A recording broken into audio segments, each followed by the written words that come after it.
Hi students, இன்னைக்கு இந்த வீடியோவில் நம்ம ஓலெவல் பேப்பருக்கு வரக்கூடிய வரைபுங்கிற பாடத்துல இருந்து பார்ட் 1ல வரக்கூடிய நேர்கோட்டு வரைவு ஒன்றினுடைய படித்திறன், அடுத்தது வெட்டுத்துண்டு, அடுத்தது அந்த நேர்கோட்டினுடைய சமன்பாடு எவ்வாறு எழுதுறது அப்படிங்கிற விஷயத்தை பத்தி இந்த வீடியோல பார்க்க போறோம். அப்ப பெரும்பாலும் ஓலெவல் பேப்பர்ல 3 விதமான டைப்ல கேள்விகள் வரும். முதலாவது 2 ஆள்கூறுகள் கொடுத்துட்டு படித்திறன் அல்லது வெட்டுத்துண்டு அல்லது ஒரு நேர்கோட்டினுடைய சமன்பாடு கேட்கலாம். அப்படி இல்லைன்னா ஒரு ஆள்கூறையும் வெட்டுத்துண்டையும் கொடுத்துட்டு அந்த வரைபட சமன்பாடு என்ன அல்லது படித்திறன் என்ன அப்படிங்கறத கேட்கலாம். அடுத்தது 3வது விஷயம், அவங்க ஒரு வரைபை கொடுத்துட்டு அந்த வரைபுல இருந்து வெட்டுத்துண்டு எவ்வளோ, படித்திறன் எவ்வளோ, அல்லது அந்த வரைபனுடைய சமன்பாடு எழுதுங்க அப்படின்னு கேள்விகள் கொடுக்கலாம். இந்த மாதிரி 3 டைப்ல இருந்து என்ன செய்யும் கேள்விகள் வரும். அப்ப முதலாவது விஷயம், நம்ம 2 ஆள்கூறுகள் தந்தா படித்திறன் எவ்வாறு காண்கிறது, அடுத்தது வெட்டுத்துண்டு எவ்வாறு காண்கிறது, அடுத்தது அந்த நேர்கோட்டினுடைய சமன்பாடு எவ்வாறு காண்கிறது அப்படிங்கிற விஷயத்தை பத்தி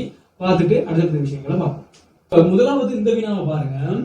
1,2, 3,5 ஆகிய புள்ளிகளுக்கு ஊடாக செல்லும் நேர்கோட்டுடைய படித்திறன், அடுத்தது வெட்டுத்துண்டு, அடுத்தது அந்த நேர்கோட்டினுடைய சமன்பாடு என்ன அப்படிங்கறத கேட்டிருக்காங்க. அப்ப இதுல பாருங்க 2 ஆள்கூறுகள் தந்திருக்காங்க. நம்ம இந்த கேள்வி செய்யறதுக்கு முன்னுக்கு முதல்ல ஆள்கூறு அப்படிங்கிற விஷயம் என்ன அப்படிங்கறத தெளிவா விளங்க.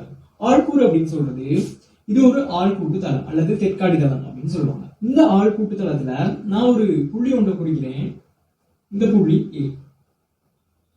இப்ப இந்த புள்ளி இந்த ஆள்கூட்டு தளத்துல எந்த இடத்துல காணப்படுது அப்படின்னு கேட்டா நம்ம சொல்லுவோம், முதலாவது இந்த புள்ளிக்கு நேரா உள்ள எக்ஸ் ஆள்கூறு, அதாவது 2. அடுத்தது இந்த புள்ளிக்கு நேரா உள்ள y ஆள்கூறு எழுதுவோம் -2. ஆகவே இப்படி எழுதுறது தான் சொல்றது ஆள்கூறு அப்படின்னு சொல்றது.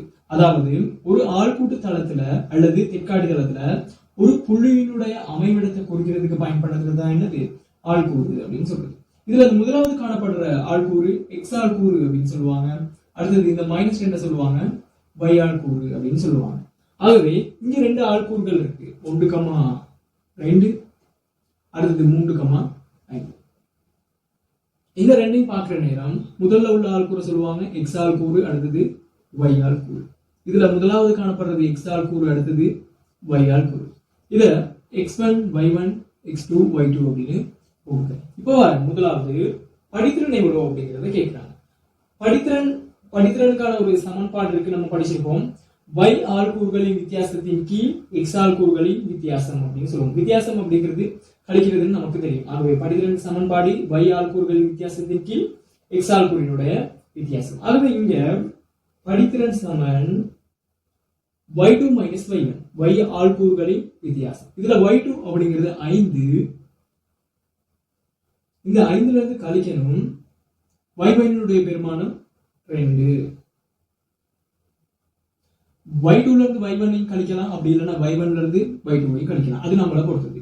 அடுத்தது கீழே x2 - x1, அதாவது x ஆள்கூறுகளின் வித்தியாசம். இங்க x2 பெருமானம் 3 மைனஸ் x1 பெருமானம் 1. ஆகவே இந்த வினாவை பார்க்கிறப்ப 5ல 2 போனா 3, 3ல 1 போற நேரம் 2. ஆகவே படித்திறனுடைய பெருமானம் 3 கீழ் 2 அப்படின்னு வருது. அடுத்த விஷயம், வெட்டுத்துண்டு கேட்கிறான். வெட்டுத்துண்டு எப்படி காட்டுதுன்னா, ஒரு நேர்கோட்டு வரைபினுடைய பொது சமன்பாடு நமக்கு தெரியும், y சமன் mx பிளஸ் c. இதுதான் ஒரு நேர்கோட்டு வரைபினுடைய பொது சமன்பாடு. இதுல இந்த m அப்படிங்கிறது படித்திறன், இந்த c அப்படிங்கிறது இந்த வரைபினுடைய வெட்டுத்துண்டு. இப்ப 2வது வினாவுல இந்த c எவ்வளவு அப்படிங்கிறத கேட்கிறாங்க. அப்ப c எப்படி கண்டுபிடிக்கிறதுனா, இந்த 2 ஆள்கூறுல ஏதாவது ஒரு ஆள்கூறை என்ன செய்யணும்னு நம்ம செலக்ட் பண்ணணும். அந்த ஆள்கூறை செலக்ட் பண்ணிட்டு அந்த ஆள்கூறை இந்த சமன்பாட்டுல பிரதிக்கிற நேரம் வெட்டுத்துண்டை கண்டுபிடிக்கலாம். இப்போ உதாரணத்துக்கு இந்த ஆள்கூறை ஏவாவும் இந்த ஆள்கூறை பியாவும் எடுத்துக்கிறேன். அப்ப இந்த சமன்பாட்டுல முதலாவது ஏ ஆள்கூறை கொண்டு வந்து பிரதிக்கிடுவோம். ஆகவே இங்க y பெருமானம் 2 சமன், இப்பதான் முன்னுக்கு இந்த கேள்வியில கண்டுபிடிச்சோம் இந்த நேர்கோட்டினுடைய படித்திறன் எவ்வளவு அப்படிங்கிறது. ஆகவே எம்முக்கு பதிலா போடணும் 3 கீழ் 2 இன்டு எக்ஸினுடைய பெருமானம் 1. இந்த ஆள்கூறு தானே எடுத்திருக்கோம். ஆகவே இங்க எக்ஸினுடைய பெருமானம் 1 பிளஸ் சி. ஆகவே இந்த சியை தான் கேட்டிருக்காங்க. ஆகவே பிளஸ் சி இங்கிட்ட இருக்கு, பிளஸ் சி ஆல்ரெடி இங்க 2 இருக்கு.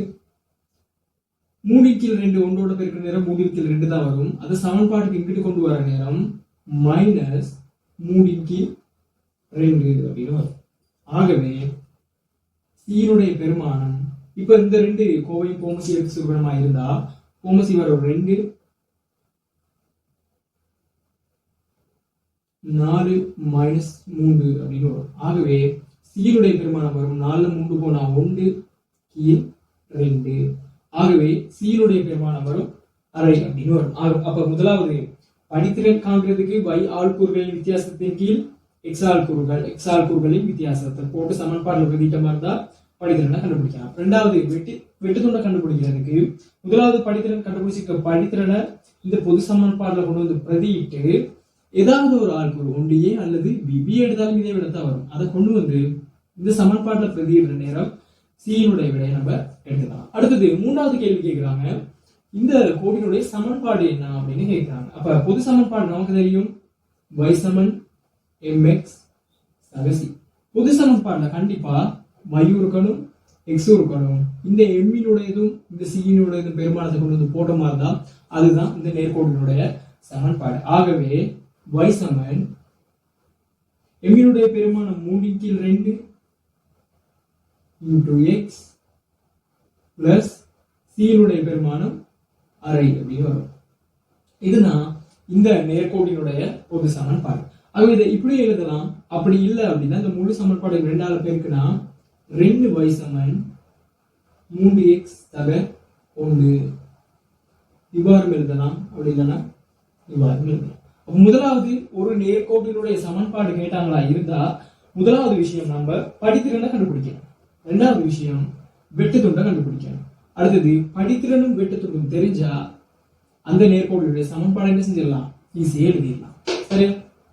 சோ அதே மாதிரி இங்க ஒரு உதாரணம் ஒன்று பார்ப்போம். இதுல பாருங்க அதே மாதிரியான 2 ஆள்கூறுகள் கொடுத்துருக்காங்க. முதலாவது ஆள்கூறு 2,3, அடுத்த ஆள்கூறு 1,6. இந்த 2 ஆள்கூறு தந்துட்டு முதலாவது படித்திறன், அடுத்தது வெட்டுத்துண்டு, மூன்றாவது இந்த நேர்கோட்டினுடைய சமன்பாடு எவ்வாறு எழுதுறது அப்படிங்கிறத பார்ப்போம். இதுல பாருங்க முதலாவது இருக்கிற ஆள்கூறு எக்ஸ் ஆள்கூறு, இரண்டாவதா காணப்படுறது y ஆள்கூறு. அதே மாதிரி இதுல முதலாவது காணப்படுறது எக்ஸ் ஆள்கூறு, இரண்டாவது y ஆள்கூறு. இது வந்து x1 y1, இது x2 y2 அப்படின்னு போடுறேன். அப்ப நமக்கு தெரியும் 2 ஆள்கூறு கொடுத்துட்டு படித்திறன் கேட்டாங்களா இருந்தா முதலாவது படித்திறன் சமன் y ஆள்கூறுகளின் வித்தியாசத்தின் கீழ் x ஆள்கூறின் வித்தியாசம். இதுல மேல கட்டாயம் y ஆள்கூறு தான் எழுதணும். x ஆள்கூறை மேல எழுதி y ஆள்கூறை கீழே எழுதுனா பிள்ளை. அப்ப மேல கட்டாயம் y ஆள்கூறுகளின் வித்தியாசம் தான் எழுதணும்.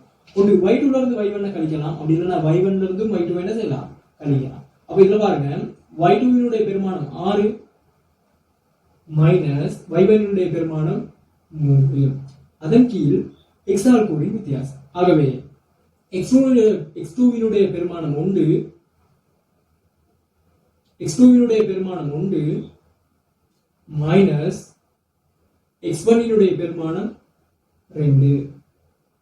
ஆகவே 6ல இருந்து 3 கழிக்கிற நேரம் 3 கீழே 1ல இருந்து 2 கழிக்கிற நேரம் மறை 1 அப்படின்னு விடும். ஆகவே படித்திறன் சமன் -3. படித்திறன் பிளஸ்லையும் வரலாம் மைனஸ்லையும் வரலாம். முதலாவது விஷயம் படித்திறன் கண்டுபிடிச்சாச்சு. அடுத்தது இரண்டாவது வெட்டுத்துண்டு காண்கிறது. ஆகவே முதலாவது படித்திறன், அடுத்தது வெட்டுத்துண்டு எவ்வாறு காண்றதுன்னா முதலாவது என்ன எழுதணும், அந்த நேர்கோடு ஒன்றினுடைய பொது சமன்பாடு எழுதணும். y சமன் mx ஆக c.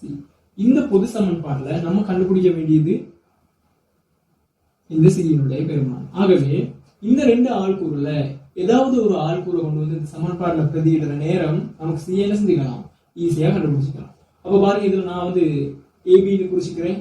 ஆகவே இதுல ஏவை கொண்டு வந்து பிரதியிடுறேன். அப்ப இதுல y காணப்படுற இடத்துல இருக்கிறது 3 சமன் எம்மினுடைய பெருமானம் -3. ஆகவே குறியோட போடணும் -3 இன்டு எக்ஸினுடைய பெருமானம் 2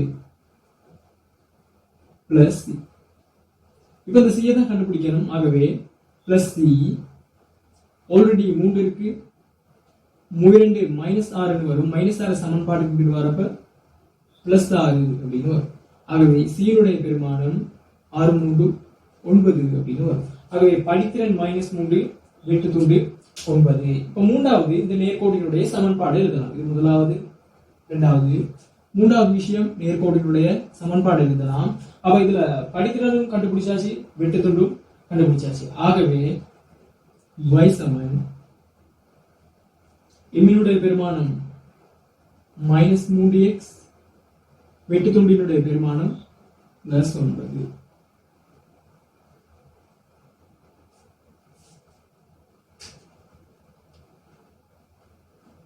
அடுத்து இரண்டாவது கேள்வி. இந்த வீடியோவை அப்படியே நிப்பாடி வச்சுட்டு இந்த வினாவுக்கான ஆன்சரை எழுதி வச்சுக்கோங்க. அதுக்கப்புறம் நான் செய்யறதை பார்த்து உங்களுடைய ஆன்சர் சரியா இல்லையா அப்படிங்கிறத கரெக்ட் பண்ணுங்க. அப்ப இந்த கேள்விய முதலாவது இது x ஆல் கூறு, அடுத்து காணப்படுறது y ஆல் கூறு.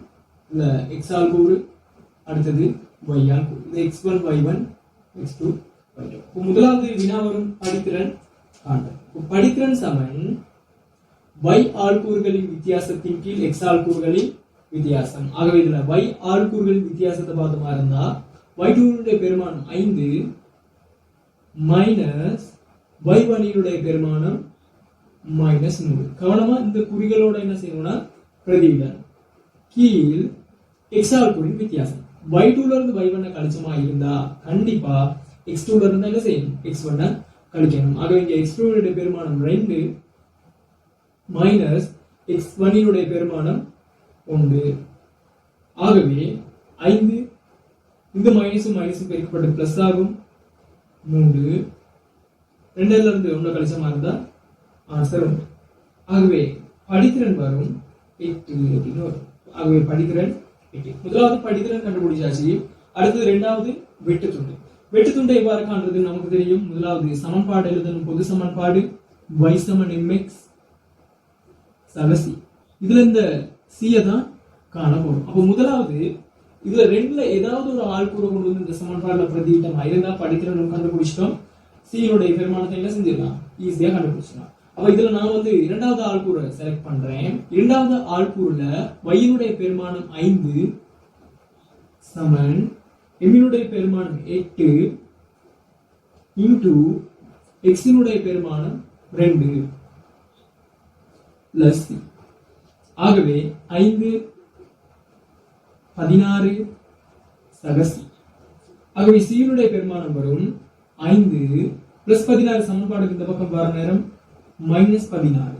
ஆகவே c பெருமானம் வரும் -11. அப்ப படித்திறன் 8 வெட்டுத்துண்டு -11. இப்ப படித்திறனும் கண்டுபிடிச்சாச்சு, வெட்டுத்துண்டும் கண்டுபிடிச்சாச்சு. ஆகவே இந்த நேர்கோட்டினுடைய சமன்பாடு நமக்கு தெரியும். இதுல எம்ஐயும் சியும் பிரதியிட்ட மாதிரி தான் பொது சமன்பாடு வந்துடும். ஆகவே y சமன் m பெருமானம் 8 இன்டு x c பெருமானம் -11. ஆகவே y சமன் 8x -11 இந்த ஆள்கூறுகள் கூடாக செல்லும் நேர்கோட்டினுடைய சமன்பாடு. அப்படி இல்லைன்னா இந்த புள்ளிகள் கூடாக செல்லும் நேர்கோட்டினுடைய சமன்பாடு.